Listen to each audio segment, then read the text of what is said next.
हम आज का जो टॉपिक है हमारा, we start with this, it is called hypothesis, theory and law. अच्छा, ये तीनों वर्ड्स ना सुन के थोड़ा एक जैसे लगते हैं। हाइपोथेसिस भी आपको ये लगता है कि हाँ, एक ऐसी स्टेटमेंट होती है जिसके ऊपर आप टेस्ट करते हो। थ्योरी भी वही होती है, अगर वो चीज हाइपोथेसिस सही हो जाए तो थ्योरी बन जाएगी, और अगर थ्योरी भी मतलब सही साबित हो जाए तो लॉ बन जाए।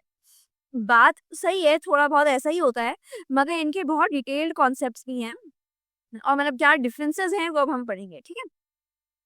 तो जो अब मैं आपको बुक से पढ़ के सुनाती हूँ। यहाँ पे लिखा है, hypothesis is a tentative answer to a question. ठीक है, it is based on a past experiences and the available data.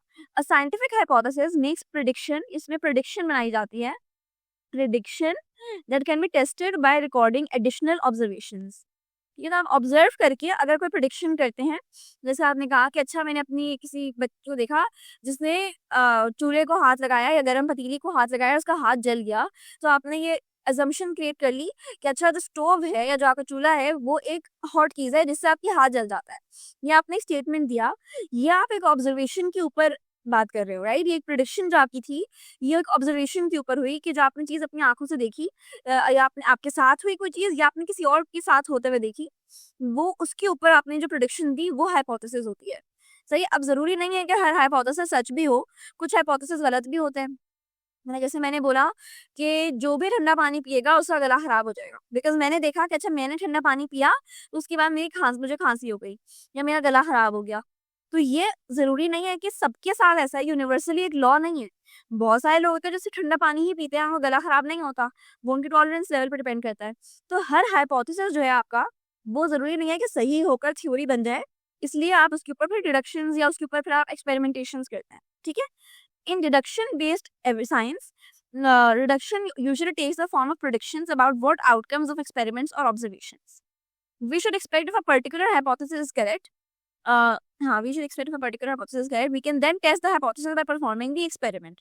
आप उसके ऊपर experiment perform करते हैं, पहले deduction करते हैं, up to see whether or not the results are predicted. This deduction reasoning takes the form of if-then logic. यही बात हमने समझी, ठीक है। अब जो मैंने नोट्स बनाए मैं आपको उसमें बता देती हूँ थोड़ा इजी करके। हाइपोथेसिस क्या है, आपने एक टेम्पररी मतलब थोड़े से टाइम के लिए एक टेंटेटिव आंसर दिया क्वेश्चन का या प्रॉब्लम का। अब ये पास्ट आपके एक्सपीरियंसेस पे भी डिपेंड कर सकता है और अवेलेबल डेटा पर भी डिपेंड कर सकता है कि सामने अगर बहुत सारे पूल ऑफ लोग थे जिनका मतलब कुछ भी इनके साथ में मसला हुआ, वो हो सकता है कि पार्ट गए हों एंड उन सबके हाथों पे दाने निकल आए। तो आप इसमें ये भी एक प्रिडिक्शन कर सकते हैं कि अच्छा, मे बी इन सब लोगों को प्लांट से एलर्जी है या फ्लावर्स एलर्जी है, मे बी कोई और रीजन भी हो। सो आपका कोई डेटा सामने अवेलेबल हो, यानी डेटा का मतलब होता है कि कोई रिजल्ट्स आपके सामने, फैक्ट्स, नंबर्स वगैरह हों, तो उस पे आप कोई हाइपोथेसिस देते हो या आपका पास्ट एक्सपीरियंस को रह चुका हो तो उस पे आप देते हो। फिर अ scientific hypothesis predicts outcomes that can be tested through further experiments and observations. Deductions are logical outcomes of the hypothesis. Deductions का इसको भी highlight कर लेते हैं। They usually follow the if-then logic। तो मैंने वैसे बोला, if a hypothesis is true, then a specific result should be observed in experiments। ये आपकी example. Experiments are performed to test if hypothesis is supported by if deductions based on the hypothesis are correct. If results match predictions, the hypothesis is supported। ठीक है। और सबसे important बात, हमने इस chapter के ग्रेन टेस्ट का जो प्रैक्टिस टेस्ट है उसका लिंक हमने डिस्क्रिप्शन में डाल दिया है। आप डिस्क्रिप्शन में जाकर ये ऊपर पहला लिंक है, प्रैक्टिस ग्रेन टेस्ट को यहाँ पे जाएं और सॉल्व करें और प्रैक्टिस करें। यहाँ से आपने अगर प्रैक्टिस कर ली, आपके एग्जाम्स के अंदर, एमसीक्यूज़ के अंदर 100% मार्क्स गारंटेड है। उसके अलावा अगर आपको हमारे फ्री नोट्स चाहिए, lecture, guest papers, model papers चाहिए, तो इस पहली वाली लिंक पे क्लिक करके आप हमारे चैनल को ज्वाइन हो जाएं, और दूसरी वाली लिंक को क्लिक करके आप हमारा व्हाट्सएप ग्रुप है इम्पोर्टेंट प्रीमियम, उसको ज्वाइन हो जाएं, ठीक है। अगर आपको ट्यूशंस वगैरह के अंदर एनरोल होना है, कोई डाउट है, तो ये हमारा व्हाट्सएप नंबर है, इस पर क्लिक करेंगे आप डायरेक्ट व्हाट्सएप पे चले जाएंगे, और तमाम बुक्स के पीडीएफ इस वाले यहाँ पर आखिरी वाले आपके पास गिवन है। आप यहाँ से कोई भी बुक उठा सकते हैं, आपकी जो मर्जी चाहे, सारी की सारी क्लासेस का। इसके साथ साथ आपसे रिक्वेस्ट है, आप चैनल को सब्सक्राइब और वीडियो को लाइक भी करते हैं। पेज निकाल दी है हमारी, जिसके अंदर आपको बायोलॉजी की पूरी तैयारी करवाई जाएगी और बायोलॉजी की लाइव ऑनलाइन क्लासेस जूम पर दी जाएंगी। आपको पूरी बुक कवर करवाई जाएगी और आपको एग्ज़ाम के हिसाब से भी प्रिपेयर किया जाएगा। चैप्टर टेस्ट होंगे, आपकी वीकली टेस्ट लिया जाएगा और सबसे इम्पोर्टेंट चीज़ आपके एग्ज़ाम राइटिंग मेथड सेशंस दिए जाएँगे कि भाई एग्ज़ामिनर को क्या चीज़ चाहिए, एग्ज़ाम के पेपर के अंदर लिखते ही कैसे हैं।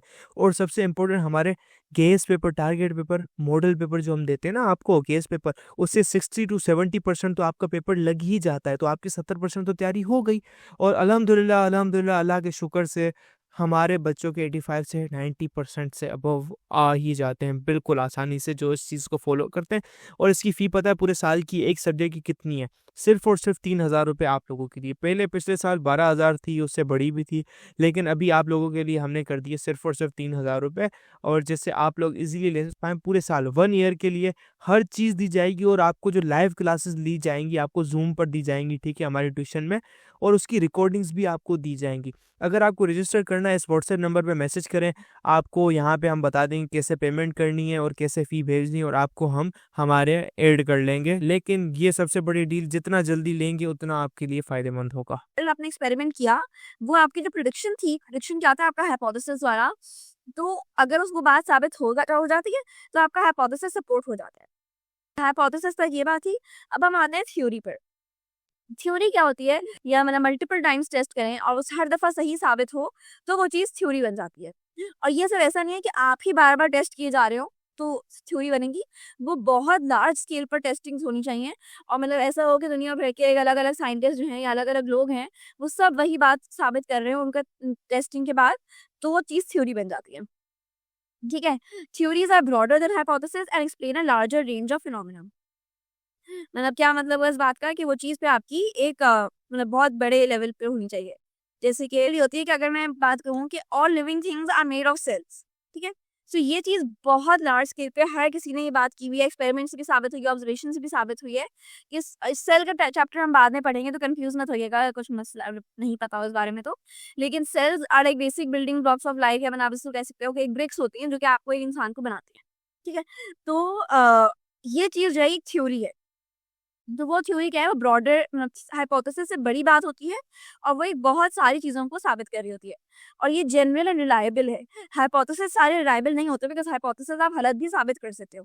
थ्योरी गलत साबित नहीं हो सकती, बिकॉज़ वो थ्योरी सही ही होती है। Even well supported theories can be changed और रिजेक्टेड, हाँ, इफ न्यू एविडेंस अपीयर्स। बिल्कुल ऐसा भी हो सकता है कि कुछ बहुत सालों बाद या किसी भी की चीज़ के बाद आपकी थ्योरी गलत साबित हो जाए या थ्योरी को रिजेक्ट कर दिया जाए। जैसे एवोल्यूशन थ्योरी है, बहुत साल पहले ये बात मतलब कही जाती थी कि आप जो इंसान है, वो चिंपैंज़ी से मतलब इवॉल्व होकर यहाँ तक बने हैं। सो ये एक बहुत वाइडली एक्सेप्टेड थ्योरी थी। मगर अब बहुत सारे लोग कहते हैं कि नहीं, ऐसा नहीं है, अ, एवोल्यूशन नहीं हुई या कुछ भी, अब इसके ऑपोज़िट भी चीज़ें आई हैं। सो थ्योरी के लिए ये चीज़ है, लाइक थ्योरी रिजेक्ट की जा सकती है। लेकिन लॉ ऐसा होता है जो कि कभी भी रिजेक्ट नहीं हो सकता, वो वेरिफाइड है, वो कंप्लीट लाइक एक बायोलॉजिकल साइंटिफिक लॉ बन चुका है। अब लॉ मतलब एक कन्फर्म लाइक थप्पे वाली बात है। अच्छा, लॉ की एग्जांपल क्या है, मैं आपको अगर पढ़ के सुनाऊँ, a theory that has been verified and appears to have wide application may become biological law, for example Mendel's law of inheritance, या मतलब वही।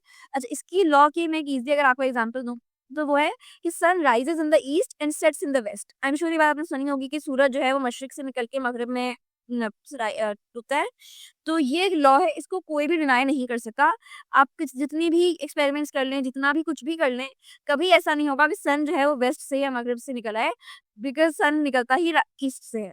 ठीक है? और अगर मतलब निकलेगा तो क़यामत होगी ज़ाहिर है, तो फिर वो अलग केस है।